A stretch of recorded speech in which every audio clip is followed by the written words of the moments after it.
ఉపవాస ప్రార్థన అనేది బైబిల్ నేర్పించిన పాఠం, యూదులు చేసేటువంటి ఆచారం. యూదుల ప్రార్థన నుంచే హిందూయిజంలోకి, ఇస్లాంలోకి, ఇతర మతాలలోకి ఉపవాసం అనే కాన్సెప్ట్ వెళ్ళింది. కొన్ని రిలీజియన్స్లో ఉపవాసం కాన్సెప్ట్ అనేదే ఉండదు, కొన్ని రిలీజియన్స్లో మాత్రం ఈ ఫాస్టింగ్ ప్రేయర్ అనేది ఉంటుంది. దానికి మూలం మాత్రం ఈ బైబిల్ నుంచి వచ్చినటువంటి యూదుల ఆచారమే. అయితే ఆనాటి నుంచి అన్యజనుల నుంచి కూడా దేవుని సంఘానికి వారసులైన వారు వస్తున్నారు. నమ్మలేనటువంటి ఆ అన్యజనులు ఆ రోజు మొదలుకొని రక్షించబడటం మొదలుపెట్టారు, రక్షించబడుతూ ఉన్నారు. సంఘం అభివృద్ధి చెందడానికి, రక్షణ పొందడానికి, సంఘాభివృద్ధి కోసం ఉపవాస ప్రార్థన ఎంత ప్రాముఖ్యమో, సంఘంలో నుండి దేవుని ఆత్మ సేవకులను ఏలుటకు కూడా ఉపవాస ప్రార్థనలు అంతే ముఖ్యం.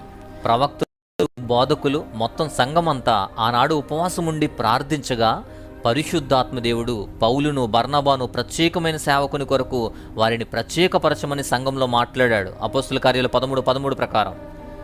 ప్రార్థన చేయకుండా దేవుడు ఏదీ చెయ్యలేడు. ఎంత మనం ఉపవాస ప్రార్థన చేస్తే అంత అద్భుతంగా మనము దేవుని చేత నడిపించబడతాం, మహాసంఘమై వర్ధిల్లుతాం, విస్తరిస్తాం.